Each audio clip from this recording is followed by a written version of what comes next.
നമസ്കാരം.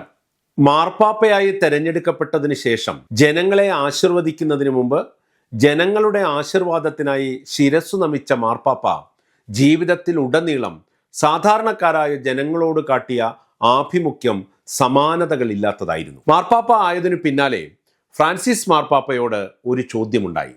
അങ്ങ് ആരാണ്? ഞാൻ യുക്തിഭദ്രമായി ചിന്തിക്കുന്നവനാണ്, സാഹചര്യങ്ങളോട് സമരസപ്പെടാൻ കഴിയുന്നവനാണ്, അതേസമയം കൃത്രിമങ്ങൾ തീരെ മനസ്സിലാക്കാത്തവനാണ് എന്നൊക്കെ പറയാമായിരിക്കാം. എങ്കിലും ഉള്ളിൻ്റെ ഉള്ളിൽ നിന്ന് വരുന്ന സത്യം ഞാൻ പാപിയാണ് എന്നതാണ്. കർത്താവിൻ്റെ കരുണാദൃഷ്ടിക്ക് പാത്രമായ മഹാപാപി. ഈ ദൈവിക എളിമയും വിനയവും അദ്ദേഹത്തിൻ്റെ ജീവിതത്തിൽ എങ്ങും നമുക്ക് കാണാം. ബ്യൂണസ് അയേഴ്സിലെ ആർച്ച് ബിഷപ്പായിരുന്ന അദ്ദേഹം 2001 കർദിനാളായത്. അവരുടെ പ്രിയപ്പെട്ട ആർച്ച് ബിഷപ്പിന് കിട്ടിയ കർദിനാൾ പദവിയിൽ ആഹ്ലാദിച്ച വിശ്വാസികൾ ആ ചടങ്ങിനായി റോമിലേക്ക് പോകാൻ തിരക്കുകൂട്ടി. പക്ഷേ അദ്ദേഹം അത് വിലക്കി. വിമാന കമ്പനിക്കാർക്ക് കൊടുക്കാതെ ആ പണം പാവങ്ങൾക്ക് കൊടുക്കാൻ പറഞ്ഞു അദ്ദേഹം.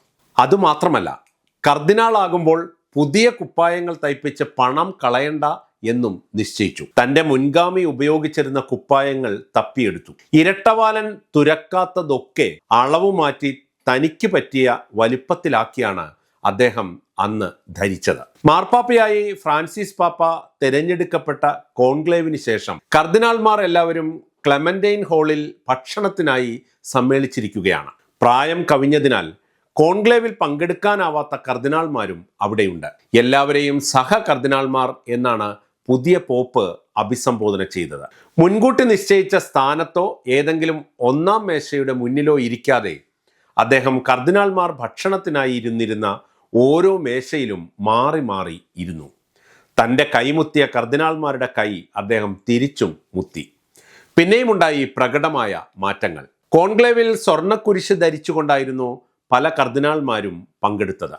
രണ്ടാം നാൾ മാർപ്പാപ്പയെ സന്ദർശിക്കാനെത്തിയ കർദിനാൾമാരെല്ലാം സ്വർണ്ണക്കുരിശ് ഉപേക്ഷിച്ചിരുന്നു. ഫ്രാൻസിസിന്റെ പ്രഭാവം തുടങ്ങാൻ 48 മണിക്കൂർ വേണ്ടി വന്നില്ല എന്നർത്ഥം. ഇതിനനുബന്ധമായി ഒരു കഥ കൂടിയുണ്ട്. രാജകുമാര വേഷവിഭൂഷിതനായി എന്നും റോമിലെ ഒരു കാപ്പിക്കടയിൽ ചെല്ലുന്ന ഒരു കർദിനാൾ ഉണ്ടായിരുന്നു. ഒരു നാൾ സാധാരണ വൈദികന്റെ കറുത്ത കുപ്പായം ധരിച്ചാണ് അവിടെ എത്തിയത്. ഇതെന്താ പിതാവേ ഇങ്ങനെ? കാപ്പിക്കടക്കാരൻ ചോദിച്ചു. കർദിനാളിന്റെ മറുപടി ഇതായിരുന്നു: ഇപ്പോഴത്തെ മാർപ്പാപ്പയുടെ കീഴിൽ ഇതാണ് സ്റ്റൈൽ.